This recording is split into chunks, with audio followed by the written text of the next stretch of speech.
Day 4 of Drawing Doctor Who. The Fourth Doctor is an incarnation of the Doctor, the protagonist of the BBC science fiction television series Doctor Who. He is portrayed by TomBaker. Within the series narrative, the Doctor is a centuries-old alien Time Lord from the planet Gallifrey who travels in time and space in the TARDIS, frequently with companions. At the end of life, the Doctor regenerates. As a result, the physical appearance and personality of the Doctor changes. Baker portrays the Fourth Doctor as a whimsical and sometimes brooding individual whose enormous personal warmth is at times tempered by his capacity for righteous anger. His initial companions were intrepid journalist Sarah Jane Smith, Elizabeth Sladen, who had traveled alongside his previous incarnation, and Surgeon Lieutenant Harry Sullivan, Ian Martyr, of UNIT. His later companions were Savage Warrior Leela, Louise Jameson, Robotic Dog K9, John Leeson and David Brearley, Time Lady Romana, Mary Tam and Lalla Ward, Teen Genius Adric, Matthew Waterhouse, Alien Teenage Aristocrat Nissa, Sarah Sutton, and Australian Flight Attendant Tegan Javanka, Janet Fielding. Baker portrayed the character for 7 consecutive seasons, which remains the longest tenure of any actor to portray the lead, counting both the classic and modern series. He is considered to be one of the most recognizable and iconic incarnations of the Doctor both in the United Kingdom and internationally. The Fourth Doctor appeared in 172 episodes, 179, counting the regeneration at the end of Planet of the Spiders and the aborted Shada, over a 7-year period, from 1974 to 1981. This makes him the longest-running on-screen Doctor of the series. He also appeared in the specials The Five Doctors, via footage from the incomplete Shada, and made his final appearance as the Doctor in the charity Special Dimensions in Time, aside from a series of television advertisements in New Zealand in 1997. 1. TomBaker reappeared in the 50th anniversary special as a mysterious curator. This incarnation is generally regarded as one of the most recognizable of the Doctors and one of the most popular, especially in the United States. In polls conducted by Doctor Who magazine, TomBaker has lost the Best Doctor category only 3 times, once to Sylvester McCoy, the Seventh Doctor, in 1990, and twice to David Tennant, the 10th Doctor, in 2006 and 2009. 2. The Fourth Doctor's eccentric style of dress and speech, particularly his trademark look of wearing a long scarf and having a fondness for jelly babies, made him an immediately recognizable figure, and he quickly captivated the viewing public's imagination. The producer of Baker's early seasons, Philip Hinchcliffe, stated that the Fourth Doctor's bohemian appearance and anti-establishment style appealed to older, college-age students. 3. The Fourth Doctor's time enjoyed a significant boost in viewing figures, averaging between 8 and 10 million viewers in just his first year, 20 to 25% of the entire viewing audience of Britain. 4. By 1979, the figures averaged between 9 and 11 million, going as high as 16.1 million for the final episode of City of Death, though this was during the ITV technician strike of 1979, which meant the BBC was the sole broadcaster on the air for several weeks.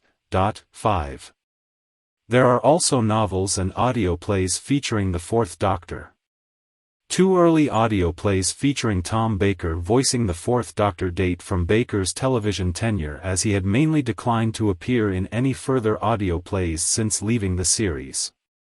In 2009, however, it was announced that a new 5-part series would be produced by BBC Audio.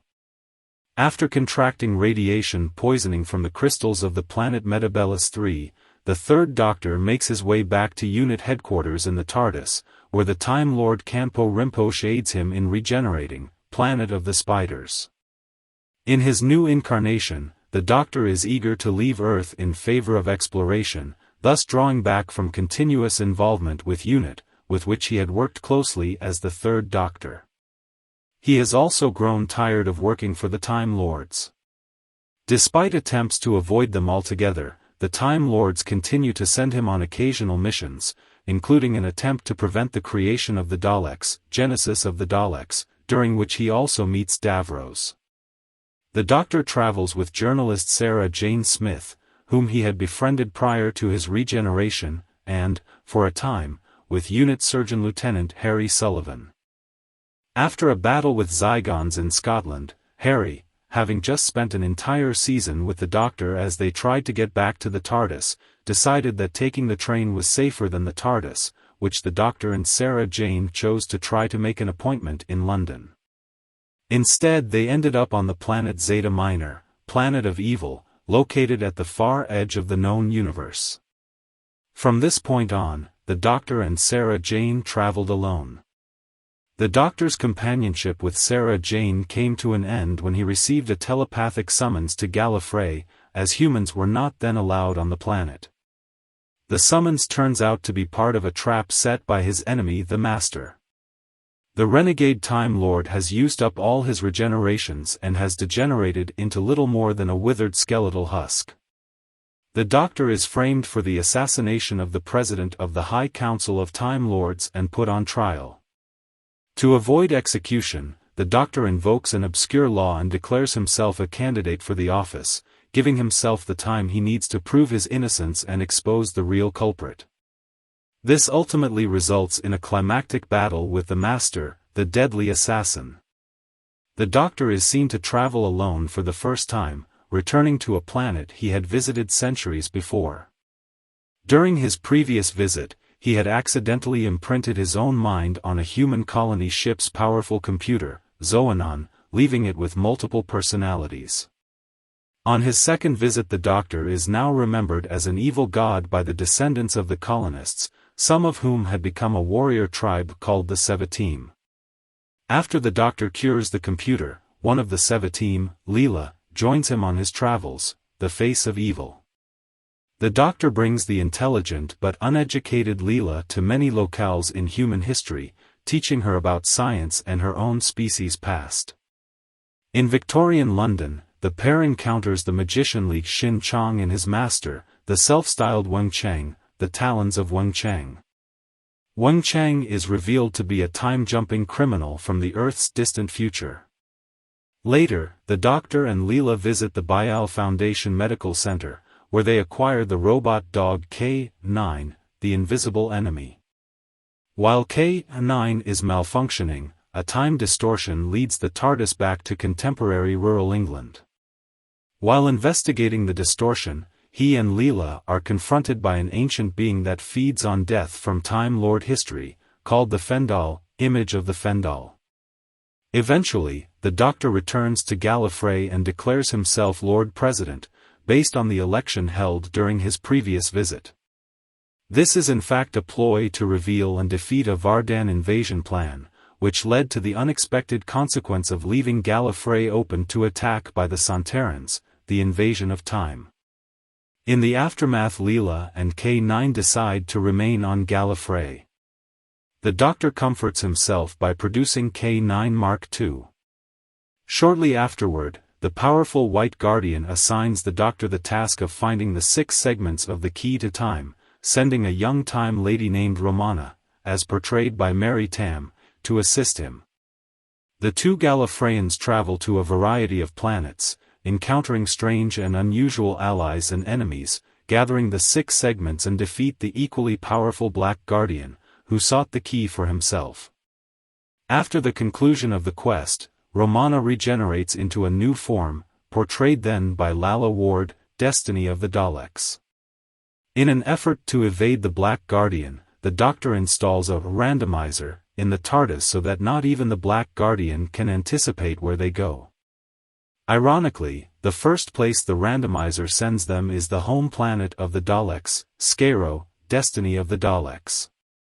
Perhaps because of this, the Doctor begins frequently overriding the machine, first traveling to Paris for a holiday, only to get caught up in an alien scheme to steal the Mona Lisa, City of Death. He eventually discards the device altogether, remarking that he's fed up with not knowing where he's going. Shortly after this, the Fourth Doctor and Romana are projected outside the known universe and into a universe of negative coordinates, known as exospace.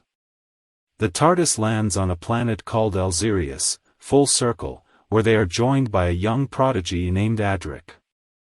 It's in E-space that the Doctor destroys the last of a race of giant vampires who had once threatened all life in his universe. Eventually, the Doctor and his two companions find themselves in a white void with no coordinates, a sort of membrane between the two universes. A way out soon forms, but Romana and K9 choose to remain behind to help free a race of enslaved creatures in E-space, Warrior's Gate. The Doctor and Adric have only just made it back when they're asked to help the people of Traken from a creature known as Melkur. On Traken, Adric and the Doctor are introduced to the aristocratic Nyssa of Traken. Both Nyssa and her father, Tremos, assist the Doctor in stopping Melkur, who is in fact revealed to be another TARDIS that is controlled by the Master. The Master is narrowly defeated, but manages to take over Trema's body, thus giving himself a new incarnation. The Doctor decides to travel to Earth to scan a real police box as part of a plan to repair the chameleon circuit, the shape-changing mechanism in the TARDIS. However, the Doctor soon spots a mysterious ghostly figure looking at him in the distance. He eventually confronts the figure, who warns him of future dangers. As the Doctor prepares to travel to the planet Logopolis to get the chameleon circuit fixed, Tegan Javanka appears in the console room, having previously gotten lost in the corridors of the TARDIS. The conduit between E-space and our own universe is revealed to be a charged vacuum emboîtment, CV, created by the mathematicians of Logopolis as part of a system to allow the universe to continue on past its point of heat death. Nyssa shows up, explaining that she was brought to Logopolis by the same figure that the Doctor encountered. Logopolis soon falls under the Master's control, but the stasis field he is generating ends up releasing entropy and eroding matter throughout the universe, threatening to destroy the entire universe. The Master agrees to help the Doctor stop the spread of entropy by adapting the Pharos Project radio telescope on Earth so that they are able to reopen the CVEs. However, when the Master tries to take control of it, the Doctor runs out under the upturned radio dish to sever the cable linking the Master to the CVEs. The Master makes the dish start rotating so that the Doctor will fall to his death. Before he falls, he manages to tear out the cable, only to leave his companions watching as he clings to the cable. As his grip begins to slip, he sees visions of all the enemies he's faced over the years, then falls. Adric, Nyssa, and Tegan gather around the mortally wounded Doctor and call out his name. The Doctor begins seeing visions of all his companions and even the Brigadier calling his name. He then looks up at the three of them and utters his last words, "It's the end, but the moment has been prepared for." He then motions to the white-clad figure of the Watcher, who begins approaching the Doctor. The Watcher, a manifestation of the Doctor's future incarnation, merges with the Doctor and triggers his regeneration. "He was the Doctor all the time," remarks Nyssa, as the three watch him transform into the Fifth Doctor. The Fourth Doctor appears again in the 20th anniversary special The Five Doctors, 1983. A renegade Time Lord attempts to pull the first 5 incarnations of the Doctor out of time, inadvertently trapping the Fourth Doctor and Romana in a time eddy from which they are later freed. The Fourth Doctor also had a small cameo at the beginning of Dimensions in Time, warning his 3rd, 5th, 6th and 7th incarnation to watch out for the Rani. Brief holographic clips of the Fourth Doctor appear in The Next Doctor, 2008, and The 11th Hour, 2010. In the 50th anniversary special, The Day of the Doctor, 2013, the Fourth Doctor appears again in clips as past and future incarnations come together to assist in the saving of Gallifrey. TomBaker also appears in the final scene of the episode, as a mysterious elderly museum curator who appears right after the 11th Doctor remarks he would like to hold this job someday. He alludes to his resemblance to the Fourth Doctor by talking about revisiting old favorite faces and hints that he too might be or have been the Doctor. Imposingly tall, with eyes that seem to constantly boggle, a mass of curls for hair and prominently displayed teeth, the Doctor favors an outfit that usually consists of a shirt, waistcoat, cravat, trousers, a frock coat, with pockets containing a seemingly endless array of apparently useless items that would nevertheless suit the Doctor's purposes when used, a wide-brimmed hat and, most famously, his impractically long, multicolored scarf, which was apparently knitted for him by Madame Nostradamus, whom he refers to as a witty little knitter. When it is damaged in the arc in space, 1975, the Doctor declares with regret that it is irreplaceable. According to Baker, the Doctor's scarf was the idea of costume designer James Acheson. Acheson, knowing little about knitting, procured large quantities of various colors of wool, and commissioned Begonia Pope, a friend of his, to create a colorful design. She proceeded to use all of the wool provided, resulting in the absurdly long, but iconic, accessory. Producer Philip Hinchcliffe had wardrobe create 3 distinct coats for Baker to wear depending on the type of story, the first being the reddish-brown blazer that he wore throughout all of his first season, the other 2, full-length, coats were dark brown, for the darker horror stories, and light gray, for more action-packed stories. The wardrobe department also provided a brown wide-brimmed felt fedora. The rest was often picked from his own clothes, like neckties, trousers and a waistcoat.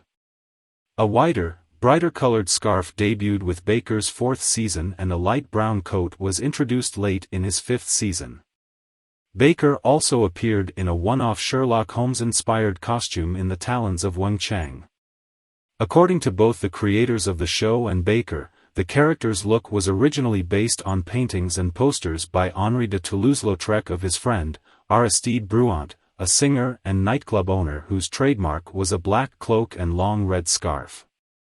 When John Nathan Turner became the show's producer in Baker's last year, the Fourth Doctor was the first to sport an item of clothing adorned with question marks as a motif, in this case, above the points on his shirt collars. His overall costume was redesigned, changing the color focus from brown to red. Designer June Hudson later revealed in an interview that Nathan Turner had even given her permission to remove the scarf altogether if she wanted to. Hudson opted to keep the scarf, as it was such an iconic part of the character. The early stories of the Fourth Doctor were characterized by a strong, gothic horror theme. The duo of writer/script editor Robert Holmes and producer Philip Hinchcliffe consciously tapped into horror icons like mummies, Pyramids of Mars, and Frankenstein, the brain of Morbius, Robot, Vampires, State of Decay, and Jekyll and Hyde, Planet of Evil, and even Transformation, The Ark in Space, The Seeds of Doom, and various themes like alien abduction. In these stories, they were given a science fiction explanation, rather than the typical magic. The Hinchcliffe era, 1974 to 1977, is one of the most controversial in the classic series run. The increasing horror elements and depictions of violence attracted much criticism from Mary Whitehouse, who had previously attacked the Barry Letts era for serials like Terror of the Aughts, 1971. The controversy led BBC Director General to apologize to Whitehouse for the ending of one episode of The Seeds of Doom, 1976. 9. Hinchcliffe was moved on to police drama Target in 1977 at the conclusion of his 3rd year.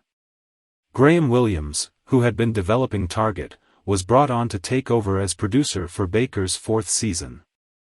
Williams was given specific instructions to lighten the tone of the stories, thus playing to Baker's strengths. However, the first 3 stories, which were geared towards the previous style, had already been commissioned.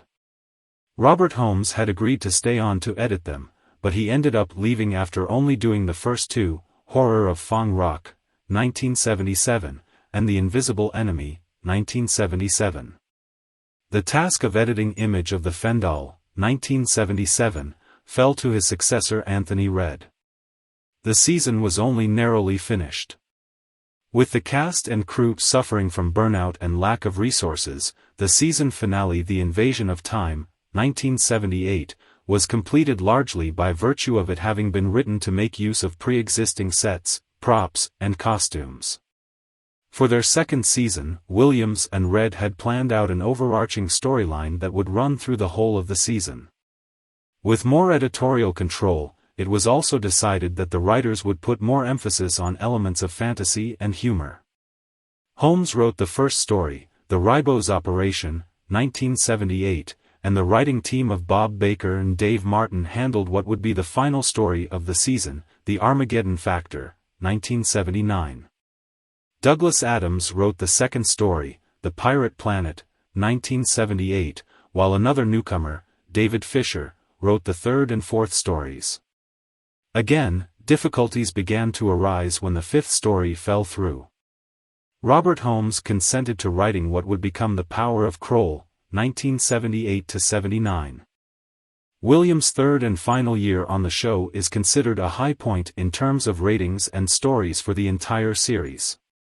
However, it proved even more difficult for Williams behind the scenes, as he found TomBaker increasingly hard to cope with. The most watched episode ever of Doctor Who was Part 4 of City of Death, by Fisher, Adams, and Williams, which drew 16.1 million viewers. Douglas Adams became script editor and his style can be seen in the dialogue and stories. For example, in Destiny of the Daleks, 1979, Adams included a scene of the Doctor trapped under a boulder that resembles a similar scene in the second series of The Hitchhiker's Guide to the Galaxy. His time as script editor was beset by problems. Adams often ended up having to greatly edit and even rewrite stories. Once again, facing burnout and lack of funds, Adams eventually agreed to write the final story Shada. Production proved difficult and ended up being unfinished due to a strike at the BBC. Williams left the show, dissatisfied with having left on what he considered to be a low note. In season 18, John Nathan Turner became the series producer. He instituted a number of changes to the show, including toning down the humor and introducing more science fiction concepts. During this season the Fourth Doctor became very much subdued and, on occasion, melancholy. Baker began the season in poor health, though he eventually recovered. Both the actor and the character seemed noticeably older and tired, due to Baker's gaunt appearance and graying hair. Baker had been finding the role harder and harder to maintain, and the previous season had been particularly draining on him. Many of this season's stories also had an elegiac tone, with entropy and decay being a recurring theme. New script editor Christopher Bidmead found himself faced with a serious problem from the outset of his time on the show. He ultimately deemed many of the stories left to him by Adams to be unusable, being too close to the humor-driven stories of the previous season. The only one he ended up using was The Leisure Hive, 1980, though only after heavily editing it. Bidmead asked a pair of writing friends to come up with what would be the second story of the season, Meglos, 1980, which ended up being regarded as one of the weakest shows in the series' history up to that point. Bidmead only began to gain some momentum by the fifth story, Warrior's Gate. The story is notable for the Doctor's somber mood and seeming death wish, as well as the surprisingly adult nature of the story. The surreal, even dreamlike elements, such as time shifts and walking through mirrors, also earned the story some distinction. At John Nathan Turner's insistence the Master was brought back. This was accomplished by Bidmead changing the villain in The Keeper of Traken, 1981, into the Master. The overarching theme of decay reaches its conclusion in Baker's final story Logopolis, 1981, which Bidmead personally wrote. The story is particularly somber, even grim at times. Themes of decay and death are constant in the story, personified in the ghostly Watcher, effectively a harbinger of the Fourth Doctor's death. The Fourth Doctor's stories saw fewer recurring, or returning, enemies than in previous eras. The Daleks only appeared twice and the Cybermen only had one story, Revenge of the Cybermen, 1975. Unit, which had featured in most of the Third Doctor's adventures, only appeared in 4 early Fourth Doctor stories, playing a minor role in its last appearance, Season 13's The Seeds of Doom, 1976, in which none of the regular unit staff appeared. At the same time, stories such as The Deadly Assassin, 1976, established most of the mythology surrounding the Time Lords and the Doctor's home planet Gallifrey, and that would remain a key feature for the rest of the classic series and still be felt in the revived series. For example, it is established that Time Lords only have a limited number of regenerations, which is a driving plot point in the story's Modern Undead, The Five Doctors, The Trial of a Time Lord, the 1996 television movie and the 2013 Christmas special, The Time of the Doctor. Visions of the Fourth Doctor appear in the Fifth Doctor serials Earth Shock, 1982, Modern Undead, 1983, and Resurrection of the Daleks, 1984, and in the 21st Century series in the episodes The Next Doctor, The 11th Hour, The Lodger, and Nightmare in Silver. His voice is also used in The Almost People. The Fourth Doctor also appears in Sarah Jane's flashback in The Mad Woman in the Attic, via footage taken from The Hand of Fear. Similar flashbacks appear in the Sarah Jane adventure story Death of the Doctor. In The Name of the Doctor, he is seen briefly by Clara Oswald wandering around the TARDIS, clip taken from The Invasion of Time. He was also seen as an echo running past Clara inside the 11th Doctor's time stream in the end of The Name of the Doctor. Archival images were used for his appearance in The Day of the Doctor. During the special, TomBaker portrays a mysterious museum curator who speaks with the 11th Doctor and hints to him that he may be a future version of the Doctor, revisiting a favorite past incarnation. The Fourth Doctor is also seen briefly during Missy's exposition of the 12th Doctor's fighting android assassins, the Witch's Familiar. For audiences in the United States, who saw the show only in syndication, mostly on PBS, TomBaker was the incarnation of the Doctor who is the best known, since his episodes were the ones most frequently broadcast stateside. The first 4 seasons of these Time Life distributed stories added narration by Howard Da Silva at the beginning and end of each episode. Also in Italy, where most of the classic series of Doctor Who were never broadcast on television, the only episodes to be broadcast were those of the Fourth Doctor. The Fourth Doctor's distinctive appearance and manner have made him a target for affectionate parody. The character has appeared several times on The Simpsons and twice on Robot Chicken.